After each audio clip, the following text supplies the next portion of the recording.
I've actually had someone make a comment about my teachings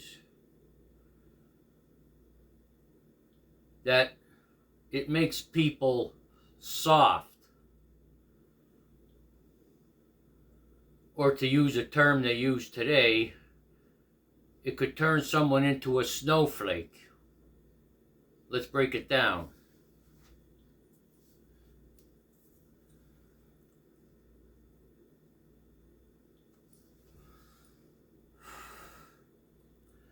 Welcome to my channel, everyone. Make it an amazing day. I'm Johan.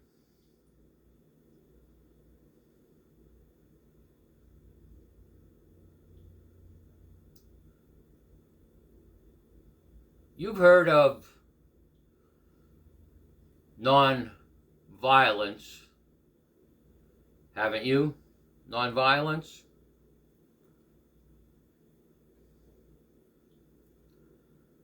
I'm not on this channel discussing rebellions against a government, am I?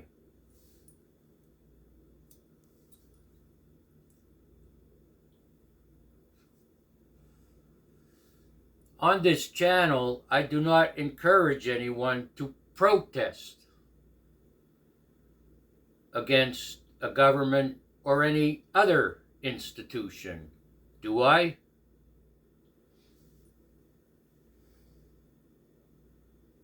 So what are my teachings about then?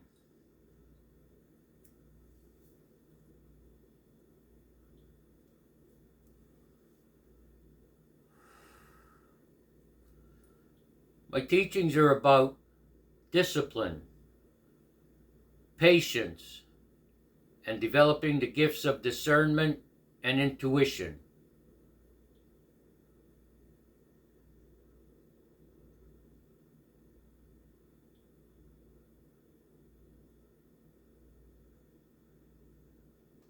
Patience, discipline, and developing the gifts of intuition and discernment. And whether you're a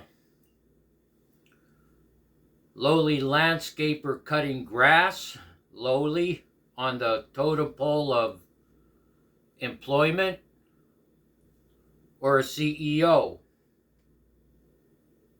of a large company, your success depends on patience, discipline, the gift of intuition, the gift of discernment.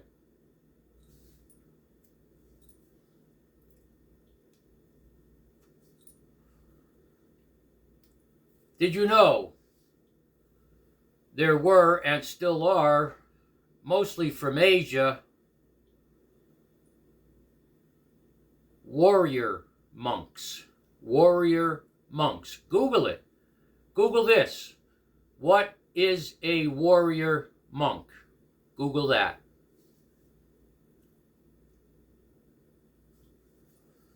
But you don't have to be a warrior to benefit from patience and discipline. You don't have to be a warrior practicing spiritual principles that develop the gift of discernment and the gift of intuition. Whatever walk of life you're in, whatever job you have, no matter what your position is, if you're employed, retired, or what we used to call a homemaker, someone that stays at home,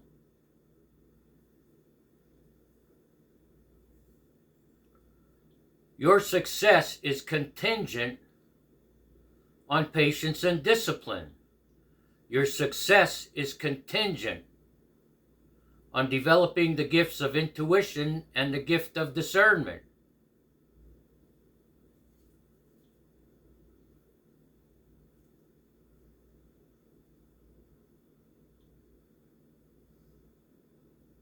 I've mentioned this before, and I'll mention it again, that I often say pick and choose your battles.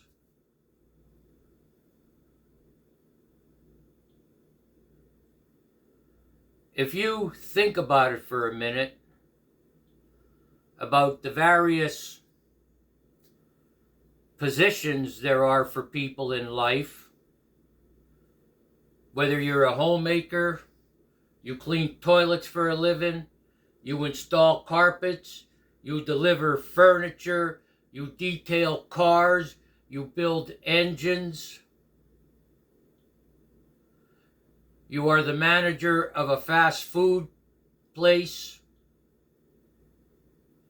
a taxi driver, Uber driver, truck driver,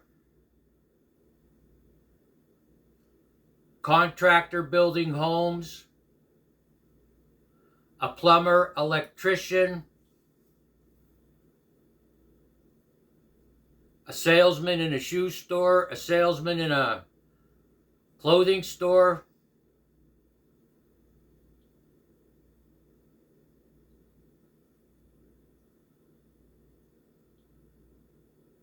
a butler, a limousine driver,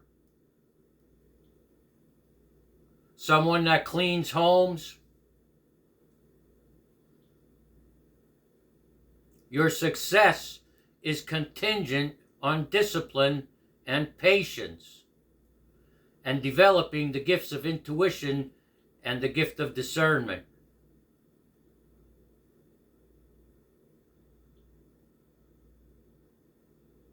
I'm not going to give you all the answers in this video because as a teacher, I've learned from the masters, do not give the student all the answers. So if you're not sure what intuition is, look it up. If you're not sure what discernment is, look it up. While you're looking it up, look up spiritual paths. What is a spiritual path? What are spiritual principles? What are spiritual ways?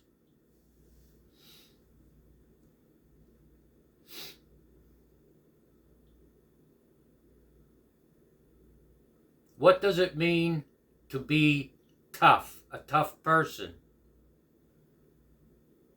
You're big and strong and could win any fight. You have a lot of weapons. You're able to negotiate contracts. You're smart enough to win any type of argument. You can go for a couple of days without food. What is a tough person?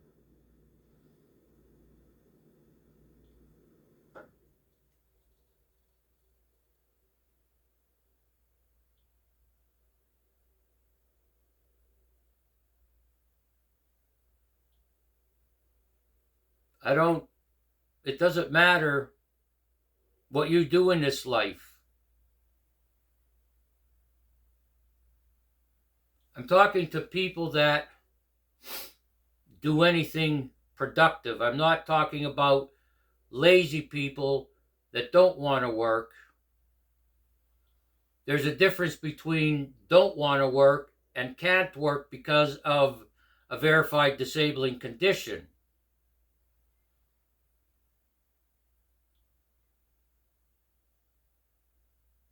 If you have the capability to have a productive day, and a productive day is different for all those people I mentioned, and the list is even longer.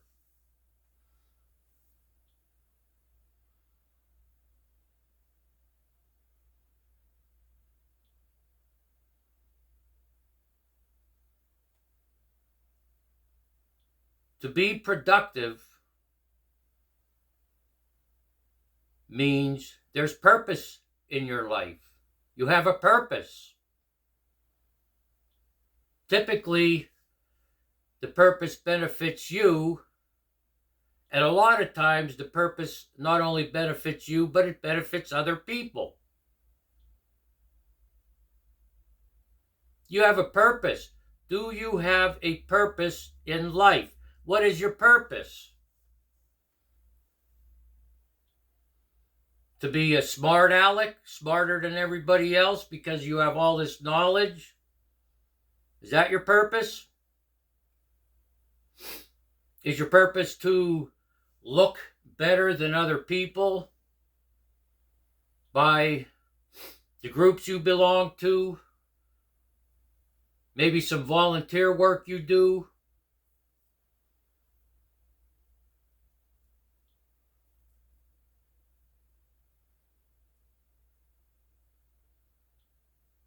Is your purpose all about you, your character, your personality that lifts you up in a way that your resume looks so good people will never question if you do things that are harmful to others because you have this facade going on?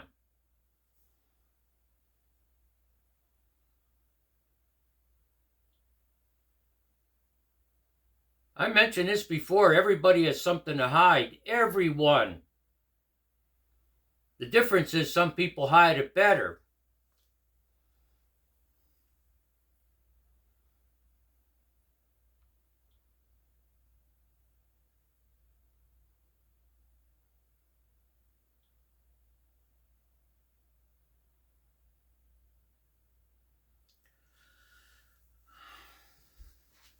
I made a video earlier about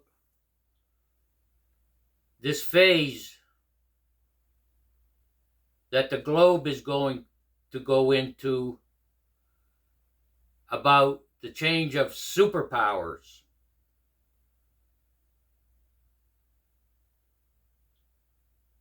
Superpowers aren't just about military might. It's about countries that produce goods,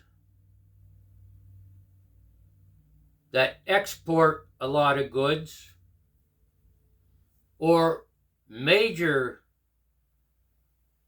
sought after products that bolster their economy and the people aren't suffering. I'm not talking about the United States. We don't make much anymore here.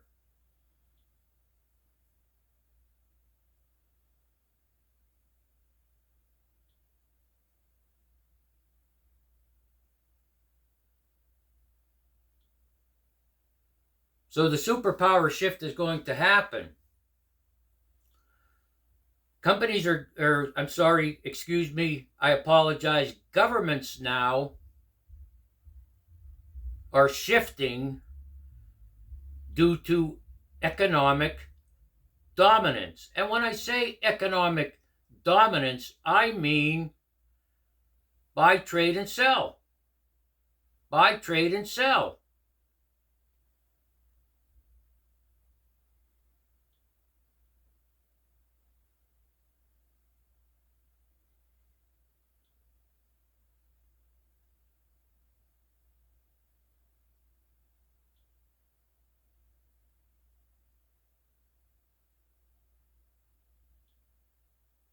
The United States has, for the most part, kept countries in line with the threat of war. Or we'll topple your government. I'm not anti-government. I'm just telling you what history tells us.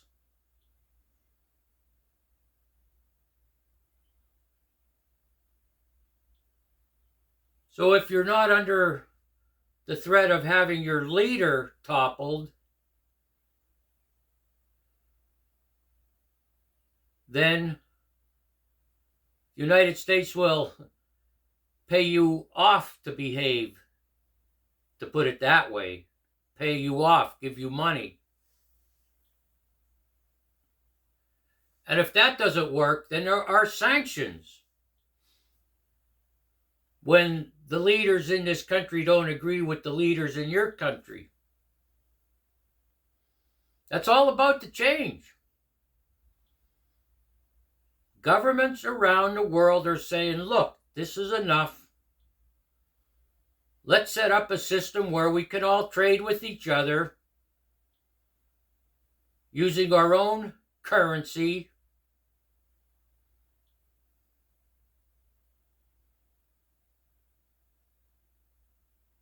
And all of us could benefit from it.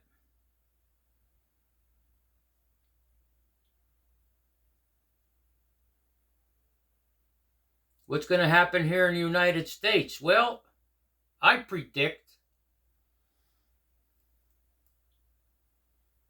I don't know what to predict, really.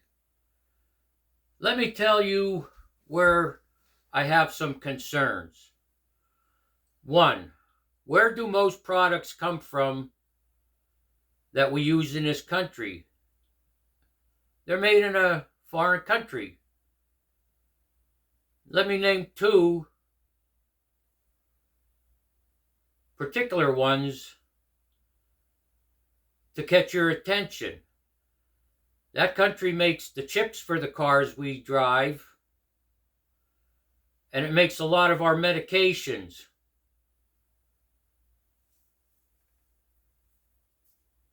Would you want to get that person that leads that country mad at you? Do something to make them angry? Why or why not? You answer the question.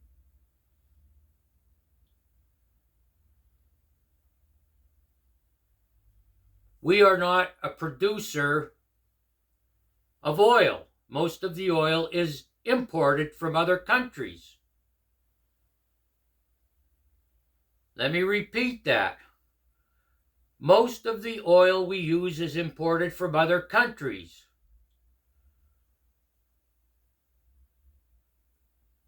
It supports our way of life. Oil just isn't about oil in your car, oil for your home to heat your home, gas. Most cars today are plastic. Plastic comes from oil. Now, I won't ask you, what do you think would happen if that country stopped sending us chips and medications? Or cut back on them? I've been around long enough to remember the 1970s oil embargo.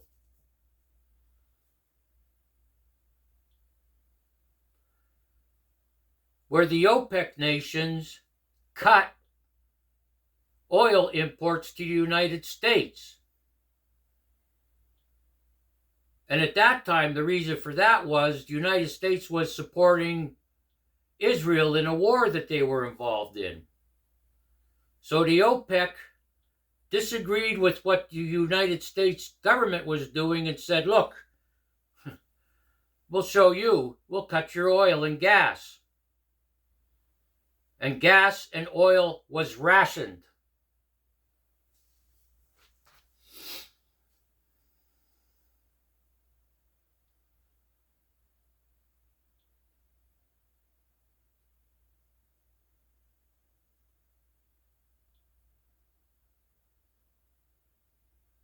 How many farmers are left in the United States compared to, say, 1950? About a quarter. That's right, we import a lot of food.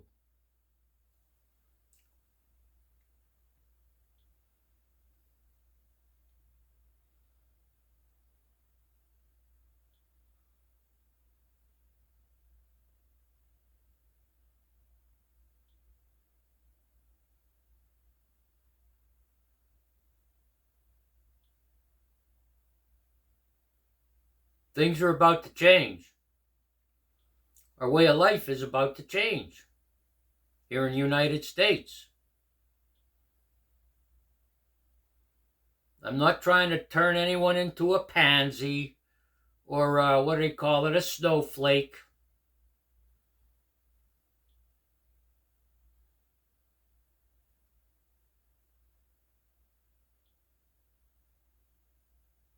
These teachings that I bring to you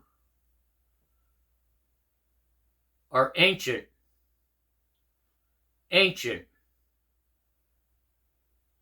and have supported billions over the millennia of people in all walks of life, in countries rich or poor, mostly poor.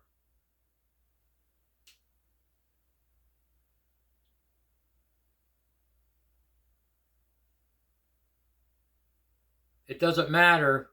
Well, it does matter. Let me say it this way. Whether your country's rich now, it may not be in the future, or your country is poor. The only way you're going to survive is with discipline,